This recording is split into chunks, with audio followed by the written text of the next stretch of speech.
아버지 하나님, 어, 구약의 역사를 빠르게 훑어보고 있습니다. 어, 자세히 들여다보지는 못하지만 이 흐름을 깨달으면서 어, 구약의 역사를 조금 더 음,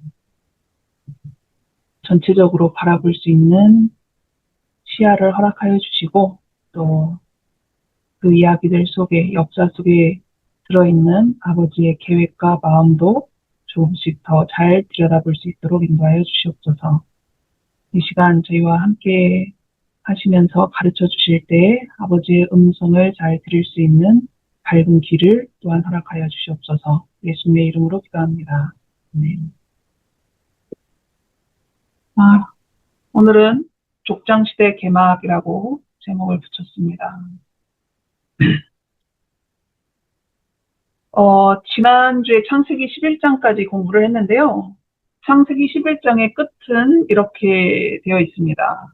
데라가 아브람과 손자 롯 그리고 아브람의 아내 사레까지 데리고 우르를 떠나서 하란에 도착을 했는데 데라는 거기 거류하였으며 이렇게 나옵니다. 그리고 32절이 이제 11장의 마지막인데요. 데라는 나이가 205세가 되어 하란에서 죽었더라. 창세기 초반에 나왔던 노아까지는 보통이 그냥 900세 이상이었잖아요. 그죠? 에녹은 하늘나라 갔으니까 나이가 의미가 없고, 라멕만 그 홍수전에 아버지보다 먼저 죽은 777세를 살았던 라멕이 좀 특이한 케이스고, 노아까지는 다 900살 이상 살았잖아요. 그런데 지금 아브라함의 아버지는 205세입니다. 그것이 200세 이상 살았던 마지막 사람이었던 것 같아요. 아브람부터는 이제 200살 이상 살았던 사람의 그 기록은 나오질 않으니까. 자, 이제는 창세기 12장부터의 내용인데 우리는 지금 구약의 역사를 비행기보다 빠른 속도로 사실 살펴보고 있는 거나 마찬가지죠. 예. 지난주에는 창조시대, 지금은 족장시대를 공부할 것입니다. 창세기 12장 1절 여호와께서 아브라함을 불러서 이렇게 말씀하시죠. 너는 너의 고향과 친척과 아버지의 집을 떠나 내가 너에게 보여줄 땅으로 가라. 내가 너로 큰 민족을 이루고 너에게 복을 주어 너의 이름을 창대하게 하리니 너는 복이 될지라. 너를 축복하는 자에게는 내가 복을 내리고 너를 저주하는 자에게는 내가 저주하리니 땅의 모든 족속이 너로 말미암아 복을 얻을 것이라. 많이 들어본 말씀이고 읽어본 말씀이지만 이 부분은 다 읽었습니다. 그리고 아브라함이 하나님 말씀을 순종하여 출발하고 이제 롯도 조카인 롯도 아브라함과 함께 갔습니다. 그때 아브라함이 75세였다라고 이야기를 해주고 있습니다. 자, 그러면 아버지 데라는요. 데라하고 같이 하란까지 왔잖아요. 그죠? 근데 지금은 아브라함이 롯만 데리고 간대요. 아버지는 어떻게 된 걸까요? 자, 한번 생각을 해보시고, 네. 돌아가셨어요? 네. 그러셨다고 생각할 수도 있고, 자, 끝에 나옵니다. 자, 우르에서 하란으로 갔었고, 하란에서부터 이제 가나안으로 가는데, 같이 이동하는 사람들이 이제 구성이 바뀌었죠.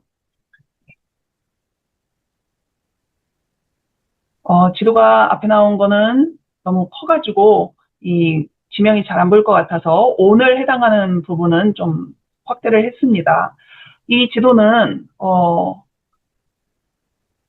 에이프릴 브리즈님께서 그려주셔서 제가 편하게 사용할 수 있는 그런 지도입니다. 아주 감사한 마음으로 사용하고 있고 지도 값으로 복숭아를 한 상자 샀습니다.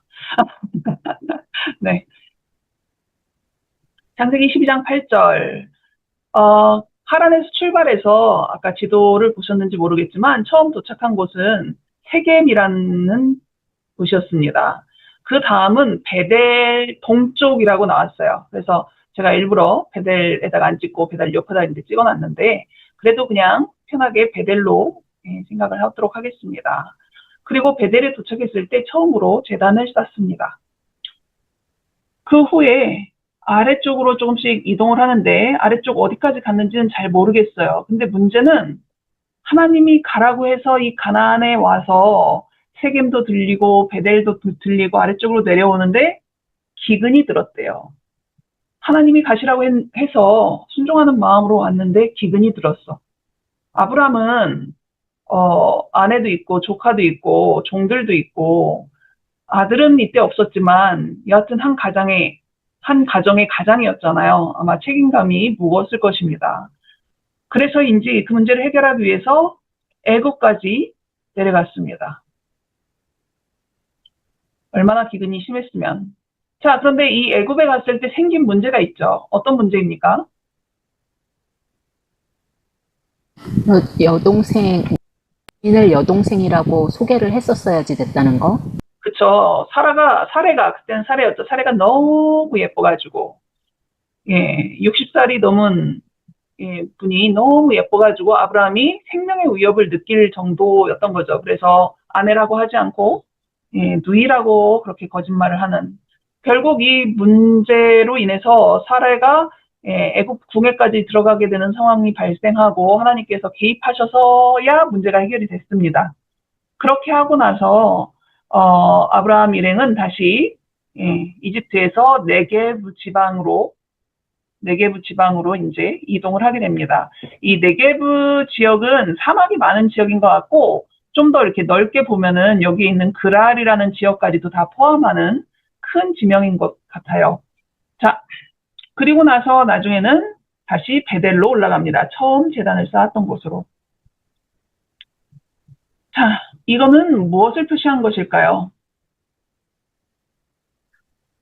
우리 신약 공부할 때 요거는 갈릴리, 그죠? 요 밑에 있는 거는 사해. 요단강.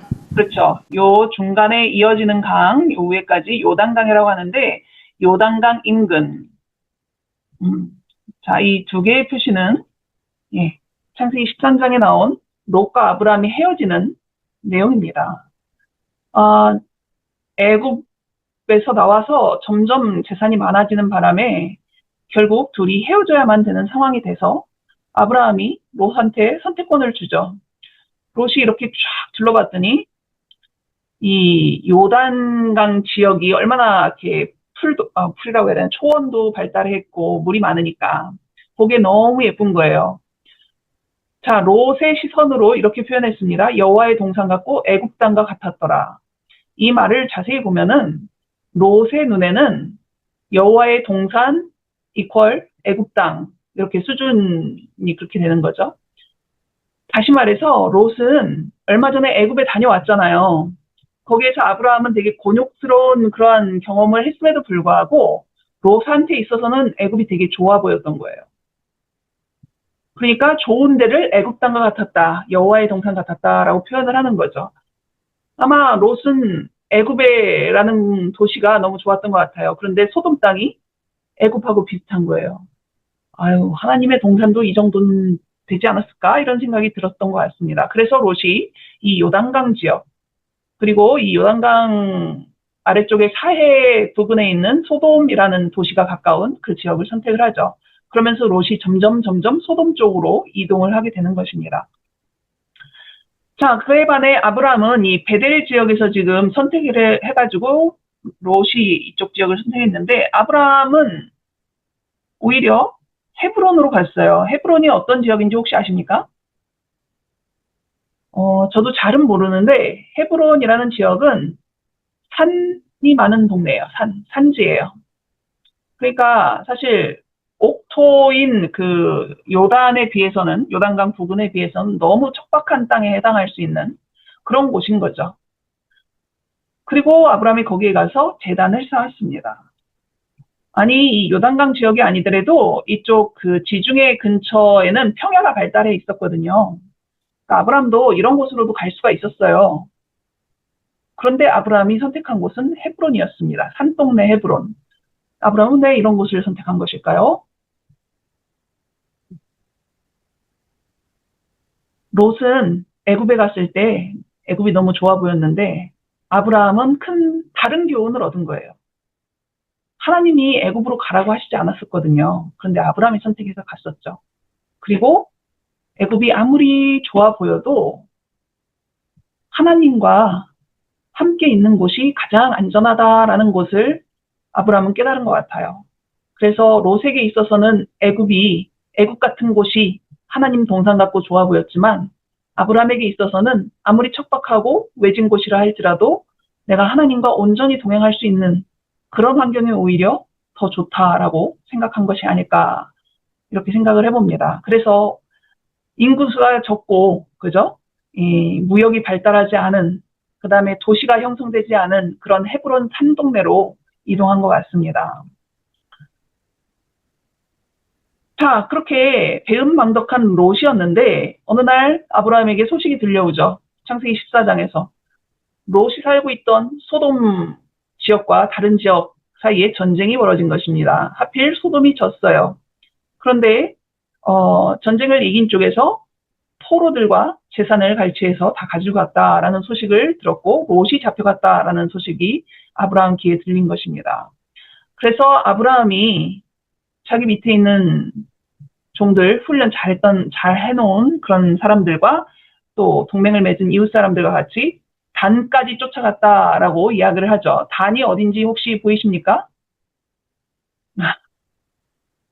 다 영어라서 안 보인다라고 생각하실 수도 있는데 흔히 이스라엘 지역 전체를 얘기할 때 단에서 브엘세바 이런 얘기를 하죠. 브엘세바는 저 아래쪽이고요. 그러면 단은 저 위에 쪽이겠네요. 단의 다른 이름은 라이스입니다. 헤브론에서 라이스까지 밤새 쫓아간 거예요. 한마디로. 그죠? 그리고 나서 급습을 한 거죠. 그런 다음에 여기서 다 끝난 게 아니라 단에서 옆 동네까지 쫓아가가지고 빼앗긴 모든 것을 다 사람이든 재물이든 다 찾아가지고 돌아온 것입니다. 그 고약한 조카지만 아브람은 그 조카에 대해서 그렇게 생각하지 않았던 것 같아요. 그죠? 자, 아까 말씀드렸듯이 나중에는 라이스라는 이름이 단이라는 이름으로 이제 바뀌는 게 성경에 나오기도 합니다. 자, 여기에서 전쟁에서 돌아올 때 아브람이 만났던 사람이 있죠. 그 얼굴이 새까만 분이었는지는 잘 모르겠지만 그림에서는 얼굴이 시커먼 분을 만난 것으로 나오네요. 이분 이름이 뭡니까? 예, 맞습니다. 멜기세덱. 맞아요. 창세기 14장에 보면은 살레망 멜기세덱이 떡하고 포도주를 가지고 아브라함 일행을 마중 나왔다. 근데 그 사람은 살렘 왕이기도 했고 하나님의 제사장이었다라고 합니다. 그가 아브라함을 축복하고 또 나중에 아브라함은 그에게 11조를 드리는 그런 장면이 묘사되어 있죠. 근데 이 멜기세덱은 성경에 자주 나오지는 않지만 중요한 인물 중에 한 명입니다. 나중에 히브리서나 이런 데서도 등장을 해서 기본적인 이해가 있어야 이제 히브리서가 잘 이해가 되는 부분인데요. 이 멜기세덱은 사실 언제 태어나고 언제 죽었는지도 모르고 아버지가 누구고 어머니가 누구고 이런 정보가 하나도 없어요. 그냥 이게 전부예요. 자, 그런데 살레망 멜기세덱이라고 했죠. 살렘이라는 단어는요, 샬롬이라는 단어에서 나왔습니다. 그래서 살렘이라는 거는 평강과 관련이 있는 단어고요. 멜기라는 단어가 왕이라는 뜻이래요. 세덱이라는 단어는 모양이 좀 바뀌긴 했지만 평강이라는 의로운이라는 뜻이랍니다. 자, 그러면 이거를 다시 쓰면 평강의 왕, 의로운 왕이죠. 평강의 왕이자 의로운 왕은 사실 한 분밖에 없습니다. 예수님. 이 멜기세덱이 중요한 이유 중에 하나는 이 멜기세덱이 예수님을 표상하고 있기 때문에 그래요. 더군다나 왕일 뿐만이 아니라 제사장까지 했던 사람은 성경에 다른 인물은 존재하지 않습니다. 근데 이 멜기세덱이 그런 역할을 하는 걸로 나왔기 때문에 중요해요. 그래서 가능하면은 이 이름은 기억해 두시면 좋겠습니다. 전쟁에 갑자기 참전을 하게 되고 승리를 하고 모든 것을 다시 찾아오게 했지만 아브라함이 나중에 집으로 돌아오고 나서 보니까 자기가 엄청난 일을 했던 거예요. 주변 이 여러 나라를 적으로 둔 게 된 거잖아요. 정신 차리고 보니까 되게 무서운 상황인 거죠. 누군가 자기를 공격한다면 자기는 300몇 명밖에 군사가 없는데 그죠? 몇백 명, 몇천 명 또는 동맹군이 자기를 쳐들어온다면 얼마나 무서운 일이겠어요. 그런 아브라함을 하나님이 방문하십니다.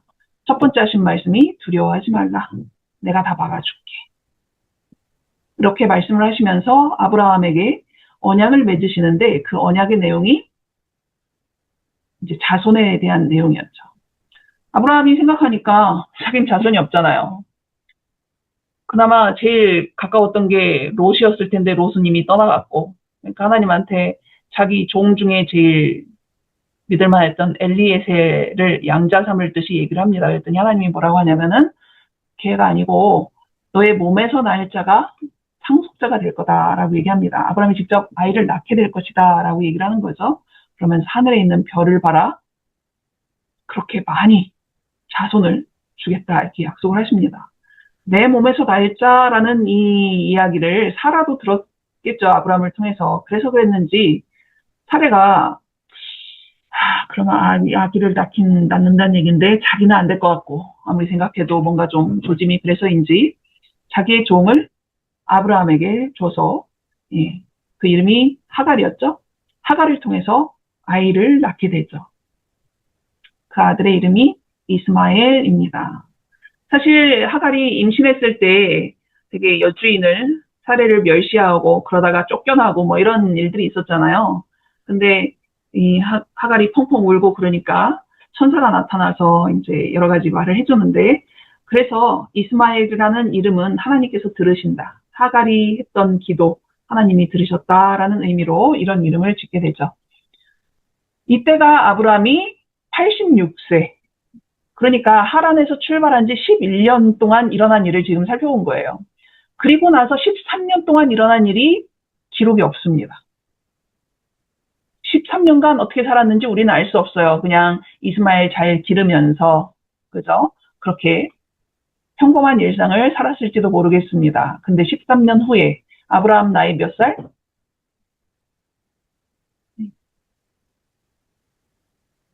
100이요? 86 더하기 13인데 100이라고 하시면 안 됩니다. 네.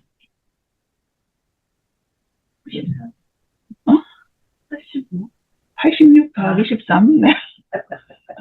되게 어려운 수학 문제여서 네. 3번에 걸쳐서 정답이 나왔네요. 옆에 있는 사람이. 네, 99살.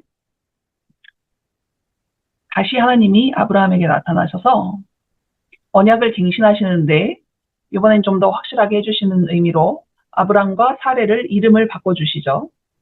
아브람이라는 이름도 좋아요. 고귀한 아버지. 그런데 아브라함으로 되면서 열방의 아버지. 사레는 나의 왕비. 그러니까 아브람의 왕비 이런 의미쯤 되겠죠. 근데 사라는 왕비라는 뜻입니다. 이거는 그냥 한 사람의 왕비라기보다는 열방의 아버지에 어울리는 민족의 왕비 이 정도로 이해할 수 있겠습니다.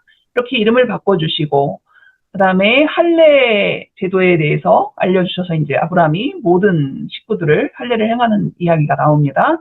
그리고 아들을 낳겠다라는 약속을 해주시고 아브라함이 아이고야 안 되는데 하면서 웃어요. 그러니까 하나님이 이삭이라는 이름까지도 더 정확하게 알려주십니다. 이삭은 무슨 뜻입니까? 이름이 웃음. 네, 조금 더 자세히 보면은 그는 웃었다라는 뜻이에요. 아브라함이 헛웃음이 나왔죠. 자기는 99살, 사레는 89살. 생리가 끝났잖아요. 폐경기가 됐단 말이에요. 그러니까 그냥 헛웃음이 나왔는데 예, 하나님은 이삭이라는 이름을 미리 정해주셨습니다. 그리고 이거 18장도 99세 때예요. 그러니까 얼마 지나지 않아서 하나님이 다시 아브라함에게 오셨는데 사람의 모습으로 오셨죠.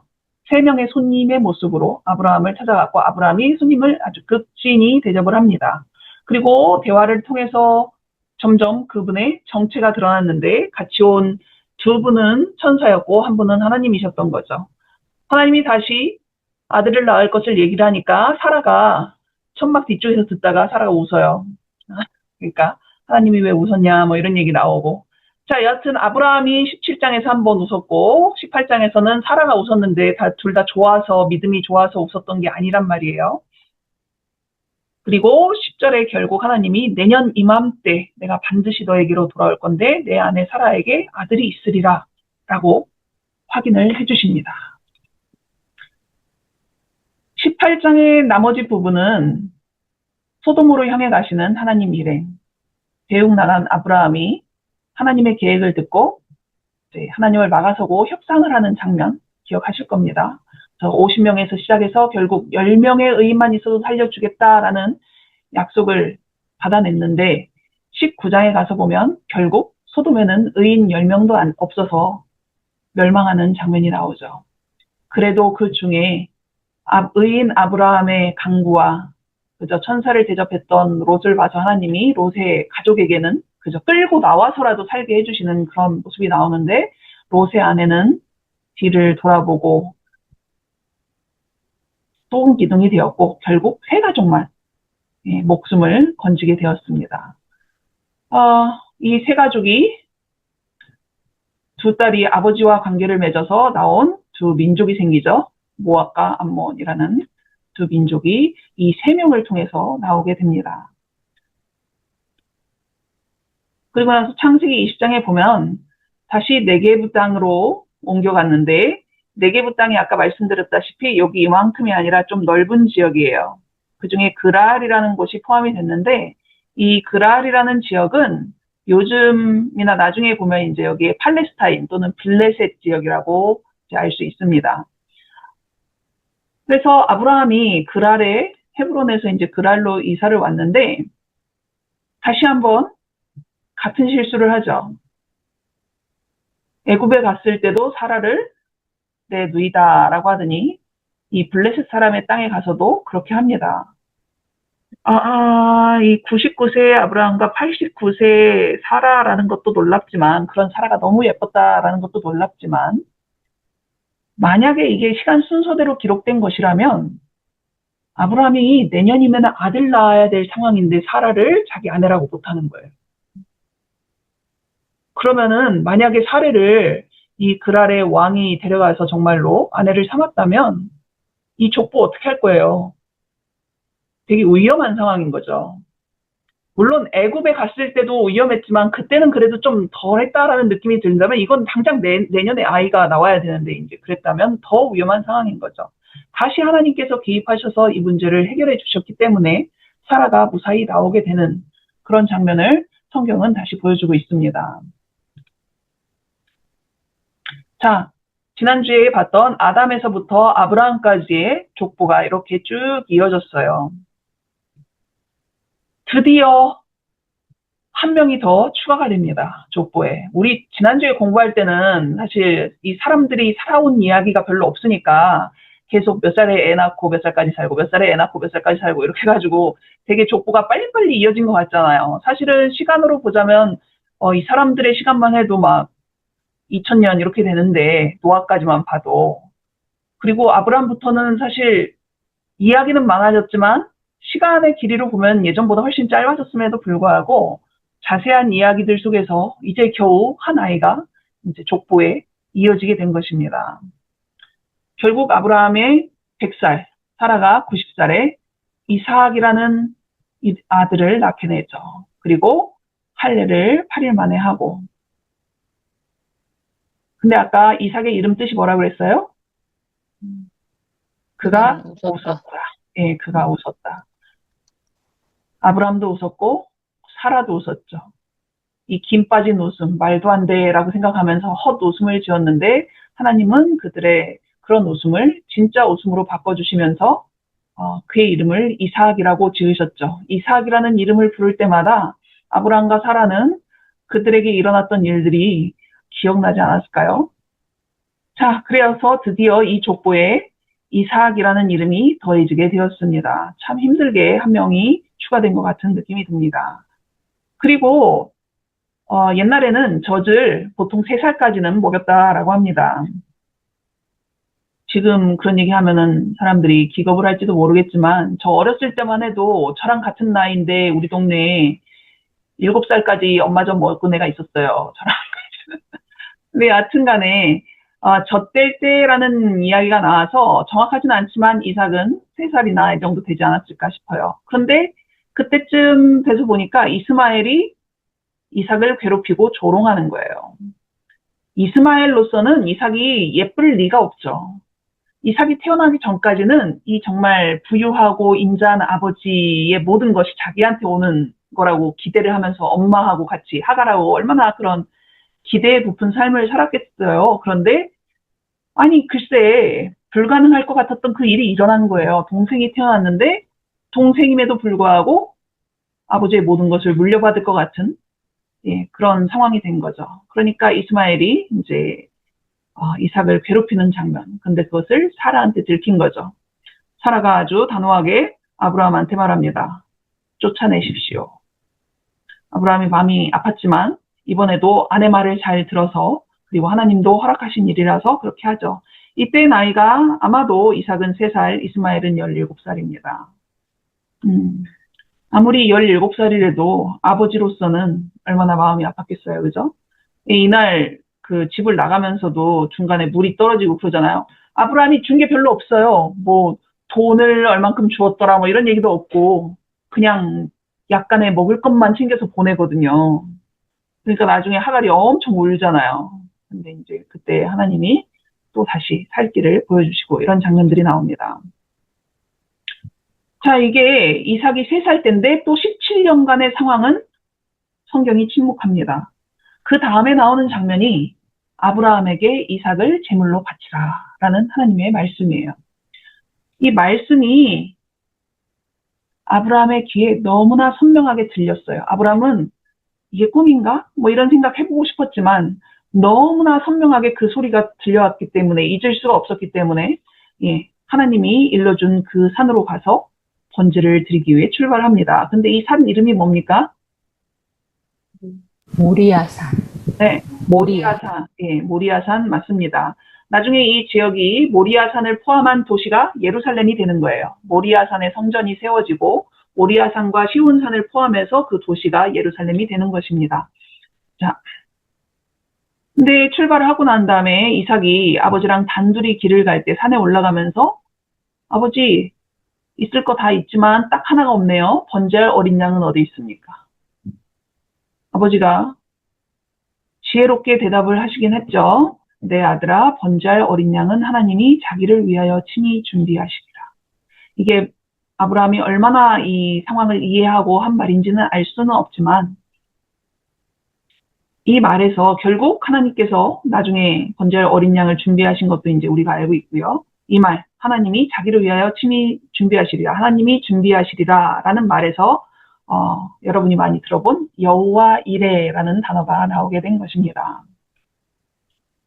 결국 아브라함은 이삭에게 모든 것을 설명하고 이삭이 도망가지 않고 모든 것을 받아들이죠. 그래서 제단 위에 올라가서 아브라함이 칼을 내리려고 하는 그 순간 하늘에서 나는 소리가 있었죠.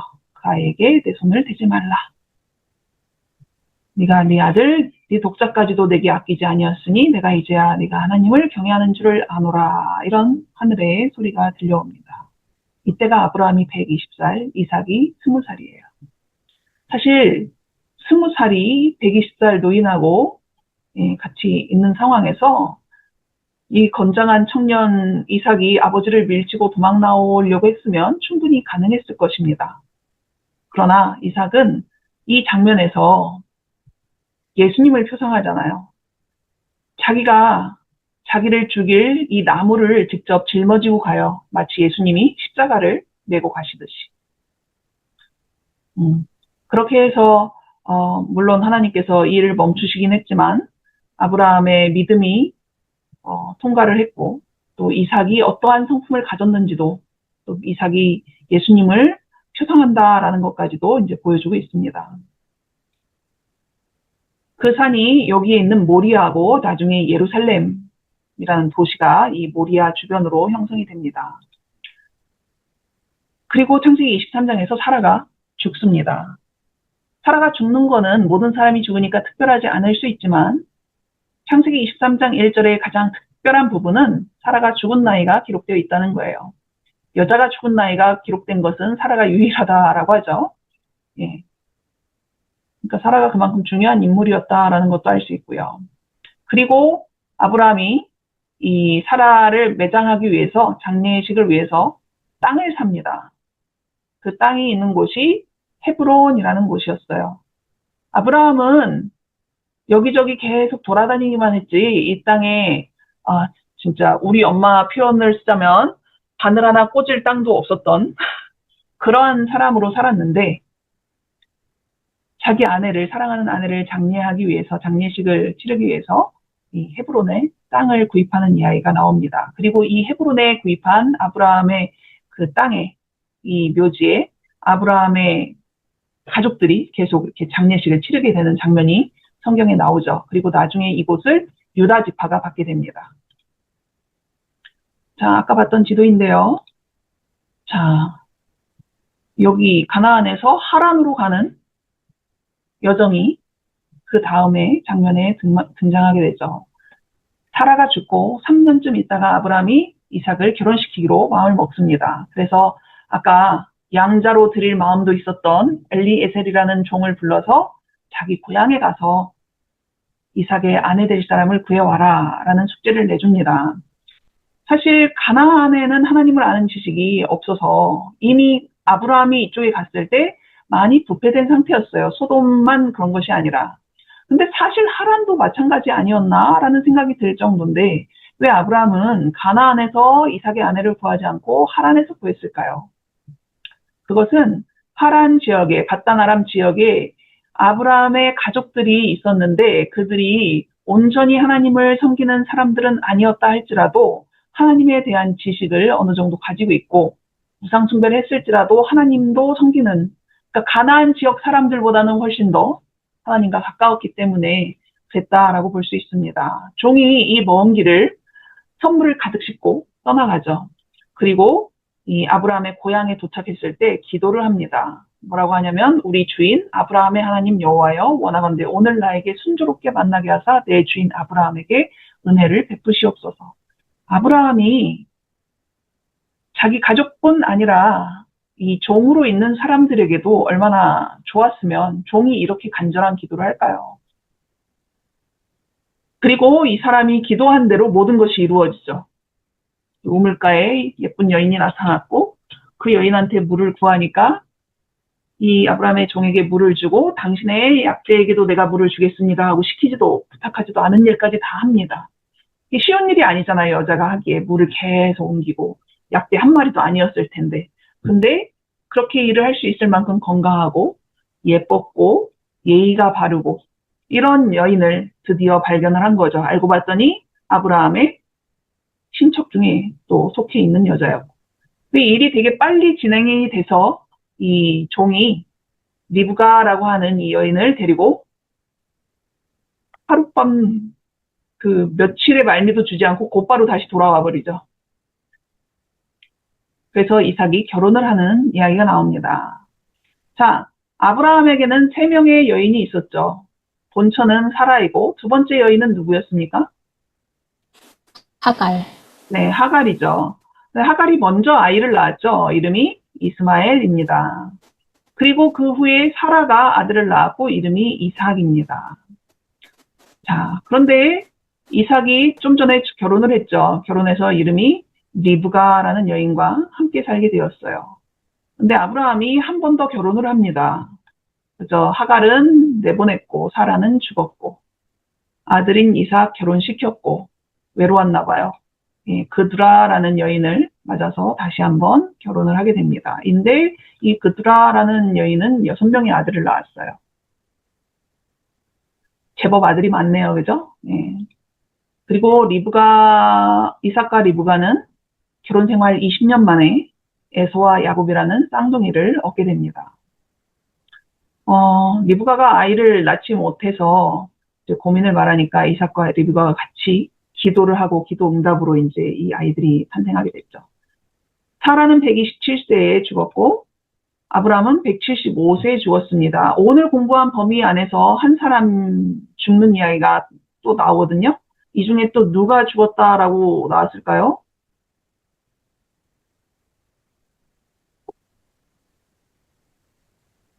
이스마엘입니다. 이스마엘이 137세에 죽었대요.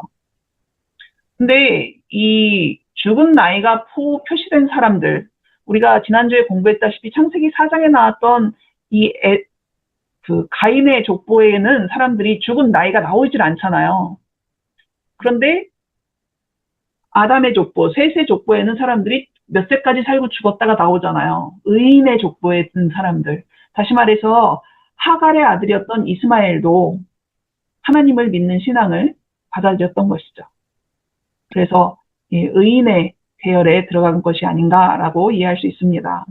그렇게 해서 지난주에 이어서 이삭이라는 아들, 그 다음에 이삭의 아들인 야곱까지 이어지는 족보를 우리가 볼 수 있게 되었습니다.